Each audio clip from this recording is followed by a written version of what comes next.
بسم اللہ الرحمن الرحیم نحمد و نصلی علی رسولہ الکریم اما بعد۔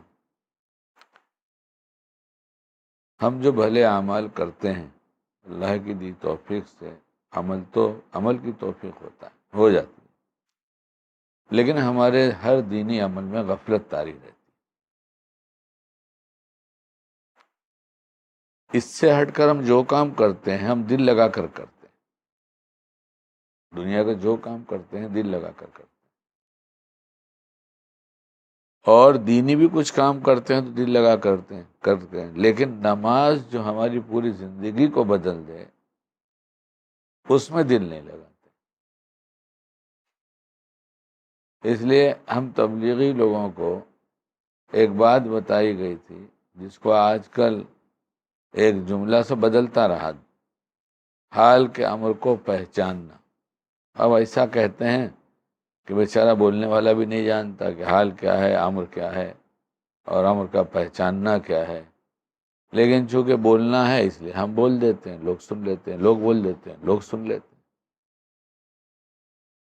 حالانکہ یہ بہت ہی کام کی بات ہے، بہت کام، جس کا سیدھا سادہ مطلب ہے ہم جو کرتے ہیں اس میں اس کو کیسے کرنا چاہیے اور کس کے لیے کرنا چاہیے، کیسے کرنا چاہیے اور کس کے لیے کرنا چاہیے، یہ سیدھی سادی زبان ہے، اس کی بہت تشریح کی ضرورت نہیں۔ کس کے لیے کر رہے ہیں، کیسے کرنا اور کس کے لیے کرنا۔ اب نماز پڑھنا ہے تو پہلے تو کیسے پڑھنا ہے، اور جب کیسے کا سوال ہوگا تو یہ ہوگا بھی دل لگا کر پڑھنا ہے۔ تو اب دل جو باہر تھا وہ متوجہ ہو گیا ادھر، ہم اس دل کو کھینچ لائے خیال سے کہ دل لگا کر پڑھنا ہے۔ کس کے لیے پڑھنا ہے؟ تو اللہ کے لیے پڑھنا ہے۔ یہ بات ٹھیک ہے نا؟ اللہ کے لیے پڑھنا۔ اب ہم اگر کسی کے لیے کچھ لے جاتے ہیں یا اس کے حضور کچھ پیش کرتے ہیں یا ہدیہ دیتے ہیں تو ہم دیکھتے ہیں وہ کیسا ہے، جیسا ہوتا ہے ویسی ہدیہ ہوتا ہے۔ کسی چھوٹے بچے کو ہم بڑوں کا کرتا پاجامہ ہدیے میں نہیں دیں گے اور بڑوں کو چھوٹے کا نہیں دیں گے۔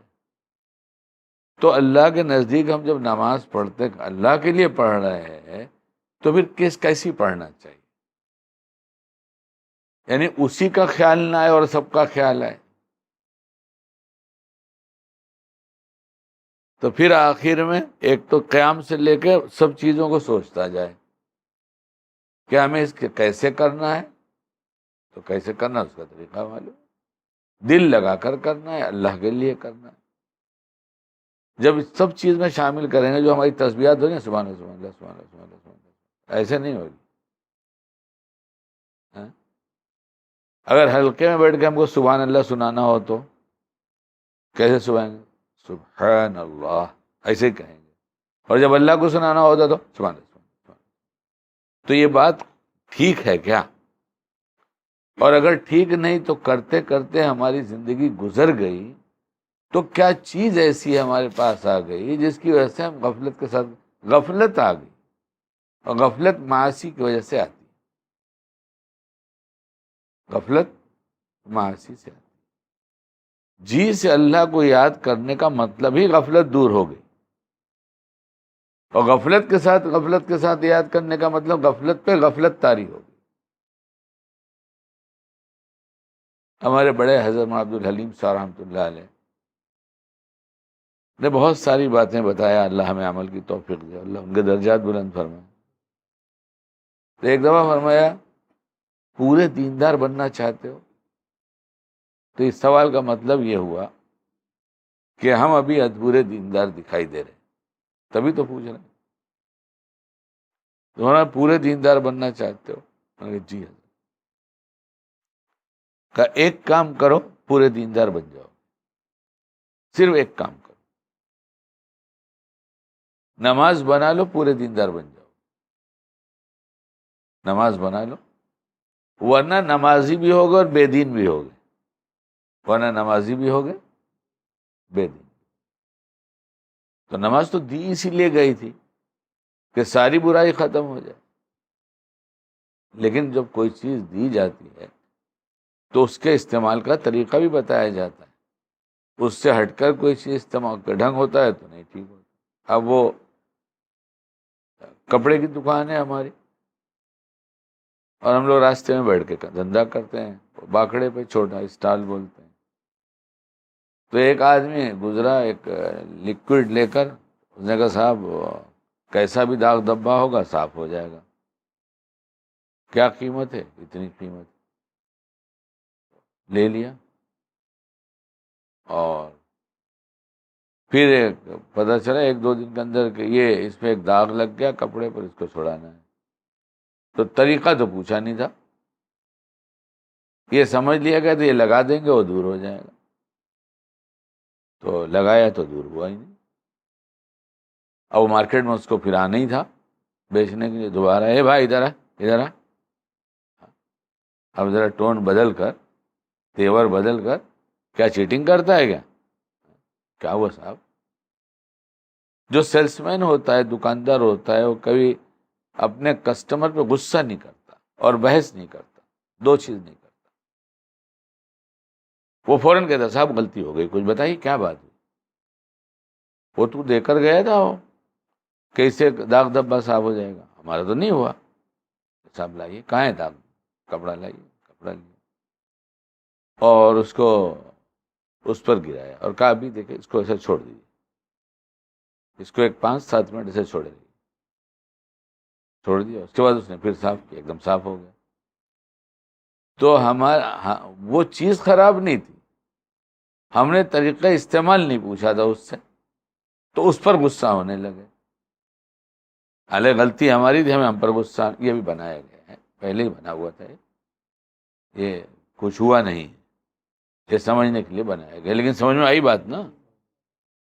تو غفلت کے ساتھ نماز پڑھی جائے گی تب تھوڑی معاصی چھوٹے گی. اور نماز میں دل لگانے کا حکم جو ہے, خشوع خضوع سے نماز پڑھنے کا, یہ سب کو ہے, ہر نمازی کو نہیں ہے.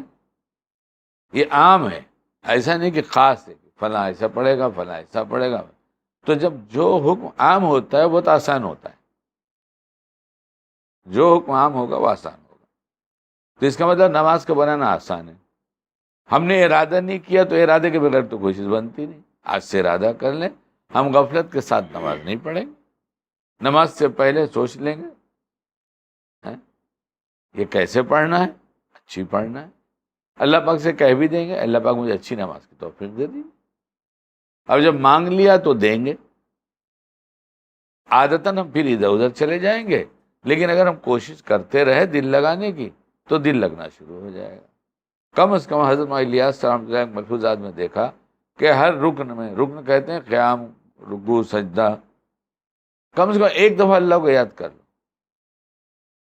اور ایک دفعہ کی کوشش جو ہے وہ یہاں تک پہنچائے گی کہ 100% نہ صحیح تو اکثر دل تو لگا رہے گا.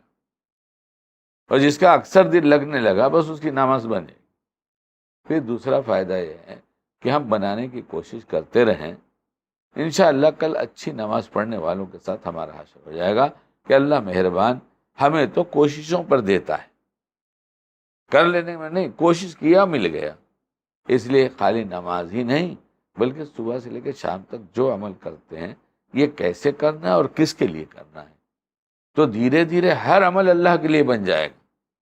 اور جب ہر عمل میں یہ نیت ہونے لگے گی تو غفلت اپنے آپ دھیرے دھیرے ختم ہوتی جائے گی اور ہماری بنی نماز زندگی کو بنا دے گی.